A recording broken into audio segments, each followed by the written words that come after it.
दुर्योधन ने जब अपने पिता धृतराष्ट्र से पांडवों को वारणावत भेजने की बात कही तब धृतराष्ट्र ने कहा, बेटा, मेरे भाई पांडु बड़े धर्मात्मा थे।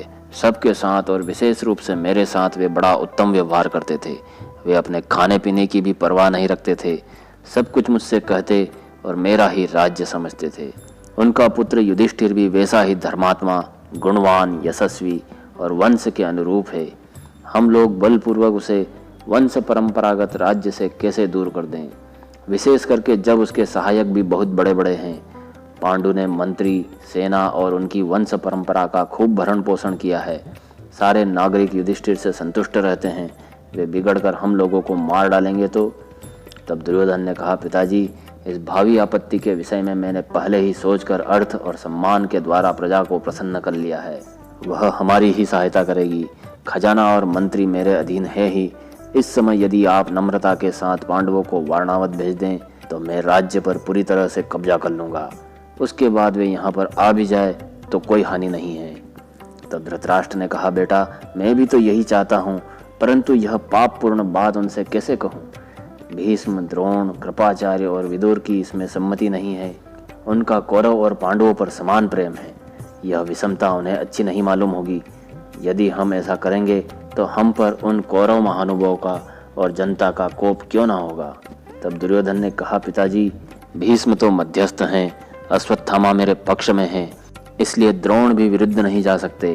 कृपाचार्य अपनी बहन, बहनोई और भांजे को कैसे छोड़ेंगे? रह गई बात विदुर की, वे छिपे छिपे पांडवों से मिले जरूर हैं, पर वे अकेले क्या कर लेंगे?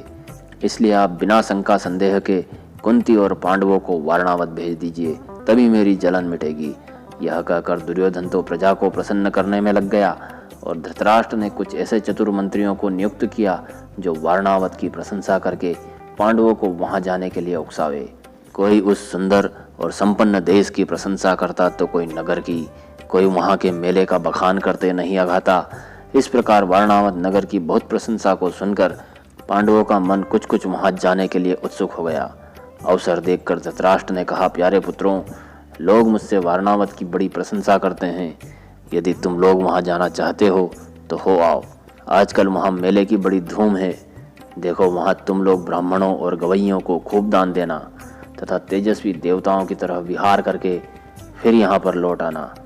युधिष्ठिर महाराज धृतराष्ट्र की चाल को तुरंत समझ गए। उन्होंने अपने को असहाय देखकर कहा कि आपकी जैसी आज्ञा, हमें क्या आपत्ति है। उन्होंने कुरुवंश के भीष्म, द्रोणाचार्य, सोमदत्त आदि बड़े बूढ़ों, तपस्वी ब्राह्मणों तथा गांधारी आदि माताओं से दीनतापूर्वक कहा, हम राजा धृतराष्ट्र की आज्ञा से अपने साथियों के सहित वारणावत जा रहे हैं। आप लोग प्रसन्न मन से हमें आशीर्वाद दें कि वहाँ पाप हमारा स्पर्श भी न कर सके। तब सबने कहा, सर्वत्र तुम्हारा कल्याण हो, किसी से कोई अनिष्ट न हो और मंगल ही मंगल हो। दोस्तों, कुछ इस प्रकार से धृतराष्ट्र और दुर्योधन ने मिलकर पांडवों को वारणावत भेज दिया। मित्रों, आपको यह जानकारी अगर अच्छी लगी हो तो वीडियो को लाइक, शेयर करें और चैनल को सब्सक्राइब करें। धन्यवाद। जय श्री कृष्ण।